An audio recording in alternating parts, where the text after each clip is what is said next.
अस्सलाम वालेकुम। 3H&N में खुशामदीद।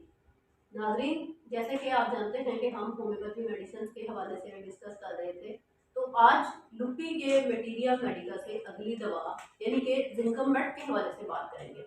जिंकमबेट बहुत ही इम्पोर्टेंट मेडिसिन है और ये जैसे फालिज, लकवा, कमर दर्द और आपके जॉइंट्स में जो दर्द होती है या मिनरल्स की डेफिशिएंसी की वजह से आपका ब्रेन प्रॉपर मैसेज ट्रांसमिट नहीं करता, ये प्रॉपर सिग्नलिंग में काम आती है। ये मेडिसिन इतनी इम्पोर्टेंट है कि इसकी वजह से जहाँ पे भी आसाबी कमजोरी होगी वहाँ पे जिंकमबेट का नाम आएगा। तो ये मेडिसिन आज हम जिस पे बात करने जा रहे हैं, ये मेडिसिन हल्के बुखार की वजह से बदन की जिल्द पर हल्की इसमें जर्दिश आ जाती है, जिसमें कमजोरी होती है, लिखते वक्त हाथ हाथ कांपते हैं।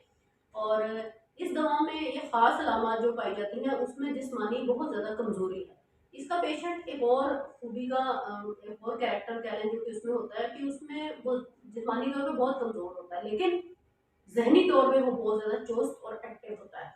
इस मरीज में कुव्वत हयात की कमजोरी होती है, दिमागी और असाबी शदीद कमजोरी पाई जाती है, जिसमें सर दर्द या कमर दर्द या टांगों के जॉइंट्स में दर्द और अज़ा में मुसलसल लड़खड़ाहट होती है और इसके साथ साथ बाजू और टांगें ठंडी हो जाती है। डॉक्टर एलन ने रिकमेंड की है कि ये दवा जो है ये रीढ़ की हड्डी की सोजश में भी काम आती है। अगर कमर के पहले या आखिरी मोहरे में हल्का दर्द हो, ज्यादा बैठने और उठने से ज्यादा दर्द हो, तो ये दवा उस वक्त इफेक्टिव होती है। इसके अलावा बदन के एक एक पट्टे में मरीज को फड़कन महसूस होती है, जैसे उसके पट्टे पट्टे जो है वो फड़फड़ा रहे हैं, मसल्स की क्रैम्पिंग हो रही होती है।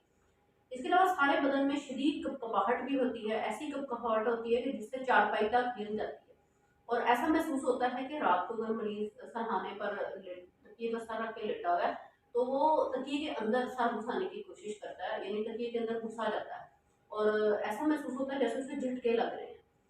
ये दवा जो है मिर्गी के मरीज के लिए भी इफेक्टिव उतनी ही इफेक्टिव है। इसके अलावा ये दवा जो है अगर लकवा हो जाता है आपके राइट या लेफ्ट साइड में, उस वक्त भी उतनी ही इफेक्टिव है।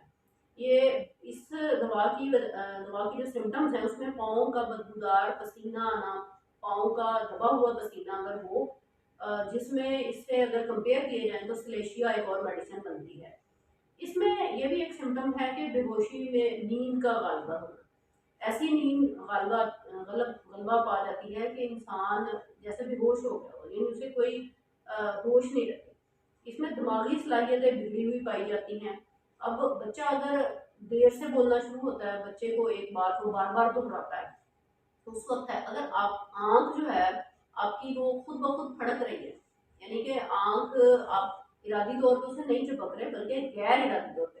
इसके अलावा कुछ लोग बैठते हैं टांग उनकी गैर इरादी तौर पे जो है वो हिलती रहती है या उनके हाथ खुद ब खुद हिलते रहते हैं, गैर इरादी फेल। यानी हर बॉडी का गैर इरादी फेल जब भी रुकू पजीर होगा उस वक्त डॉक्टर को जिंकमेट को जरूर याद रखना चाहिए। अच्छा, ये एक दवाई नक्स वोमिका का चूंकि ऑपोजिट है, तो ये दवाई जब जिसमें रिस्पॉन्स नहीं कर रहा होता जबकि उसको करना चाहिए, जैसे अगर कॉन्स्टिपेशन है और या वो चाह रहा है कि मैं स्कूल पास करूं लेकिन स्कूल पास नहीं हो रहा, या यूरन पास करने के लिए कोशिश कर रहा है यूरन पास नहीं हो रहा, या फिर इस तरह से है कि पूरे जिस्म पर दाने निकलने का रुझान है, बॉडी चाह रही है अपना एक्सप्रेशन करे और पूरे जोर से दाने बाहर निकले, लेकिन उसके अंदर ये कुव्वत हयात ही नहीं है, यानी उसके अंदर इतनी तवानाई और एनर्जी नहीं है कि वो अपने उस एक्सप्रेशन का इजहार कर सके। उस वक्त भी ये दवा बहुत ज़्यादा काम आती है। इसके अलावा अगर पीरियड्स में ख़वातीन को साफ खांसी शुरू हो जाए उस वक्त भी जिंकमेट को याद रखना चाहिए। इसके साथ इसी से कंपेयर करना चाहिए कलकेरिया फास और ग्रेफाइटस को।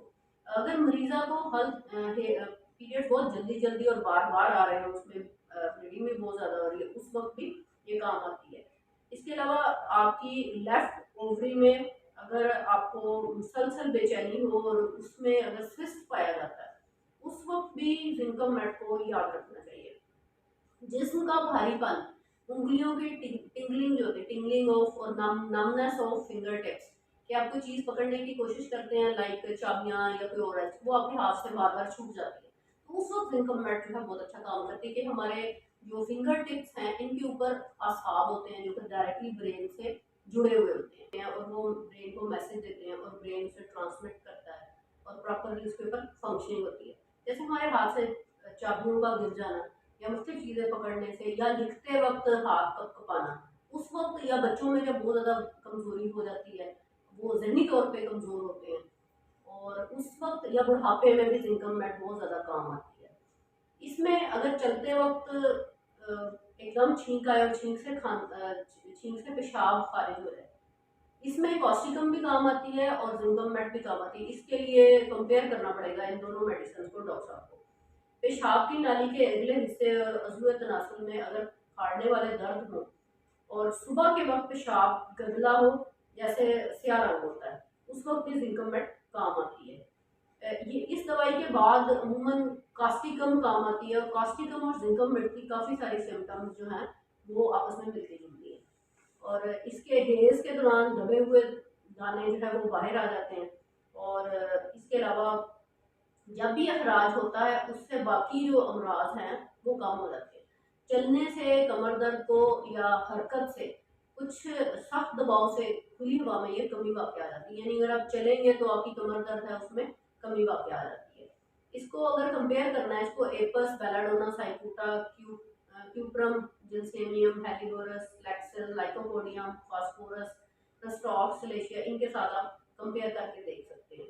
इसकी जो मेन आपकी सोल ऑफ रेमेडी है वो मैंने स्टार्ट में बता दी है, आपको रिपीट कर दूं कि जहाँ पे भी असाबी कमजोरी होगी इस शिद्दत में कि बॉडी उसका रिस्पॉन्स ना कर सके, और साथ इनवॉलंटरी मूवमेंट होगी, आँख की भी हो सकती है, हाथ की हो सकती है, टांग की हो सकती है, और फालिज वगैरह में ये बहुत ज़्यादा इंपॉर्टेंट मेडिसिन है। इसको 6 ताकत से लेकर 200 तक इस्तेमाल किया जा सकता है।